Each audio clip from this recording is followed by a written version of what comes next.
Indonesia itu kaya, bukan cuma soal budayanya, tapi juga tentang kreativitas para pelaku usaha lokalnya yang gak pernah mati.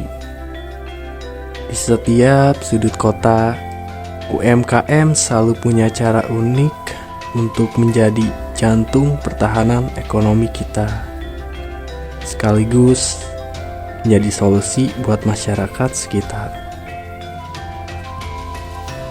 Salah satu cerita menarik yang kami temukan adalah sebuah usaha kuliner bernama Cebanan Kenyang. Sesuai namanya, di tengah situasi serba mahal, mereka hadir membawa kehangatan. Cukup dengan modal Rp10.000, siapapun udah bisa kenyang.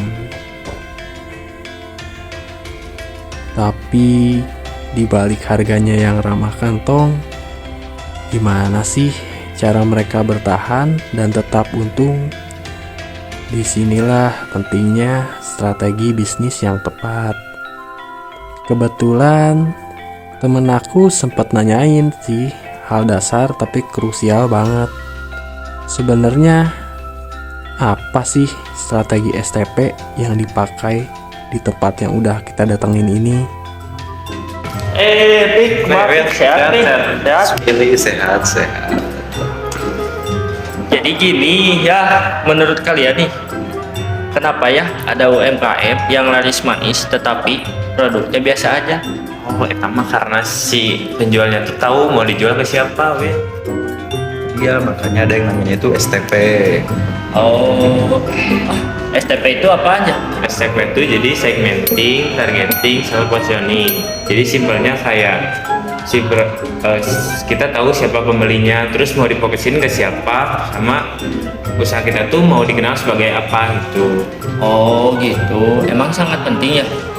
Menurut aku sih penting ya, apalagi pas kita ke UMKM Cebanan itu, hasilnya juga lumayan menarik kan. Apaan tuh?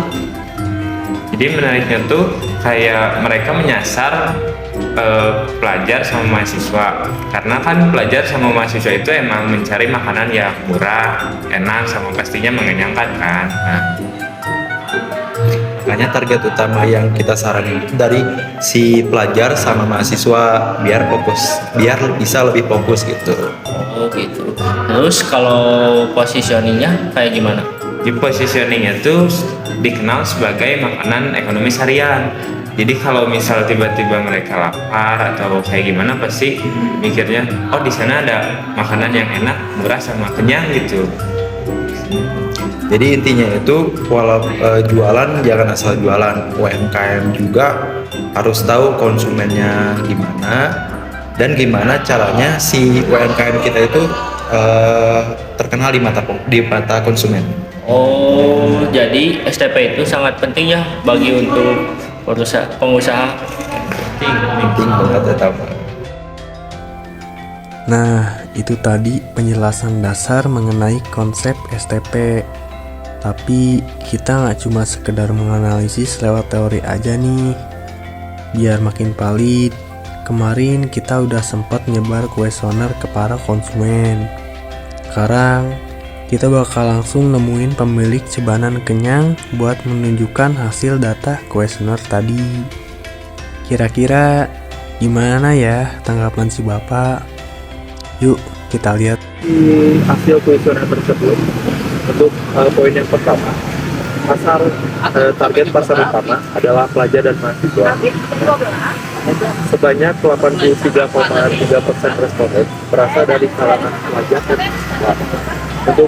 Lalu sebagian besar berada pada rentang usia 17 sampai 25 tahun yang memiliki kebutuhan makanan yang terjangkau namun tetap berkualitas.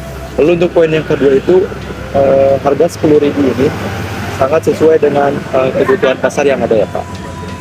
Seluruh konsumen utama memiliki anggaran makan yang terbatas, sehingga konsep harga seragam 10.000 dinilai menarik dan terjangkau. Lalu harga menjadi faktor utama dalam keputusan pembelian konsumen yang sudah kuesioner tersebut Pak. Lalu peluang pembelian berulang cukup tinggi. Maksudnya dari sini tuh si konsumen itu berulang kali beli di Cibanan ini Pak, jadi bukan cuma sekali 2 kali doang. Yang sebanyak 53,3% responden menyatakan mungkin membeli, dan 36,7% sangat mungkin membeli makanan setelah 10.000 minimal 1 kali dalam seminggu. Lalu hal ini menunjukkan potensi volume penjualan yang besar dan konsisten. Untuk poin yang keempat, konsumen tidak hanya mencari harga yang murah.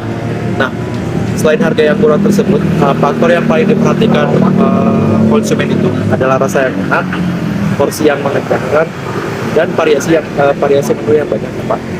Lalu makanan murah tidak boleh mengorbankan kualitas agar pelanggan tetap loyal. Untuk poin yang kelima, masih terdapat peluang bersaing di sekitar kampus. Nah, belum banyak, maksudnya itu di sekitar kampus di sini tuh masih belum banyak usaha makanan 10.000 yang mampu menjaga kualitas rasa sekaligus menyediakan variasi menu yang menarik dan banyak. Lalu kondisi ini menjadi peluang bagi UMKM untuk membangun keunggulan kompetitif. Yang disampaikan saya tersebut itu sesuai nggak menurut Bapak sama kondisi yang Bapak alami di sini? Ya, sesuai sih. Kalau yang saya alami memang sekarang memang pangsa pasar dengan kondisi seperti ini, saya melihat kan makanan itu kebutuhannya, mau tidak mau orang itu harus makan.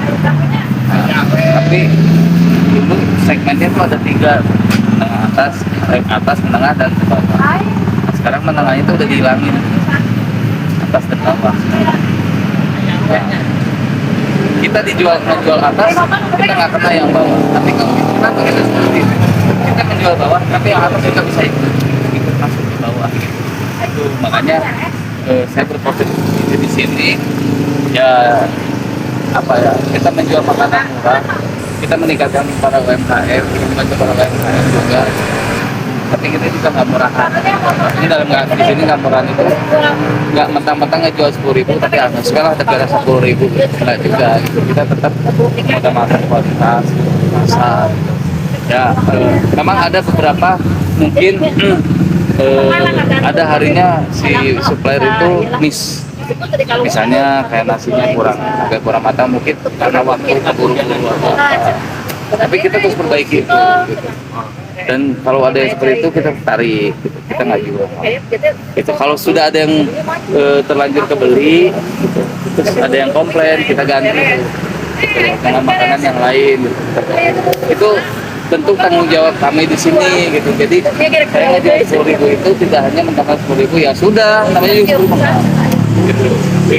Apapun kritikan selama itu ngebangun buat kami, konsumen komplain, apalagi kalau udah komplainnya kayak nasinya kurang mateng atau kalau dari sisi rasa mah udah memang apa ya istilahnya, rasa mah selera ya gitu lah. Tapi kalau sudah miss begitu, saya bertanggung jawab, saya pasti ganti gitu. Makanya itulah konsen kami di 10.000. Kenapa dengan kondisi seperti ini kita masih tetap bertahan. Orang-orang sudah pada, yang tenda-tenda lain ini sudah pada naik, ada yang 15.000, ada yang 12.000. Saya nggak mau, karena konsep saya tetap 10.000 gitu loh. Apapun resikonya kita tetap 10.000. Toh kita di 10.000 pun si supplier masih banyak yang mau ngirim kok gitu. Oh berarti kan mereka masih sanggup. Ya paling ada resiko dari mereka ataupun dari kita, keuntungan agak berkurang mungkin sedikit ya gitu. Tapi selama ini masih worth it gitu. Masih worth it gitu. Makanya kita akan tetap menjual ini tetap di 10.000 karena konsep kita memang seperti itu. Kita menjalin mahasiswa, anak sekolah gitu. Dan kita dia tahu lah berapa sih mahasiswa atau anak sekolah bawa uangnya. Itu gimana caranya? Biasa dia bisanya beli di luar 20.000, di kita 10.000 masih ada sisa 10.000 kan bisa 2 kali makan. Nah itu maksud saya gitu.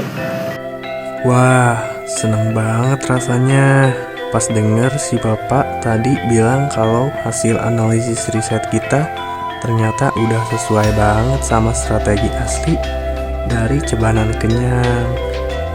Ini ngebuktiin kalau teori STP itu memang sedekat dan senyata itu di dunia UMKM. Semoga obrolan dan riset singkat kami ini bisa bermanfaat buat kita semua. Hatur nuhun dan sampai jumpa. Terima kasih.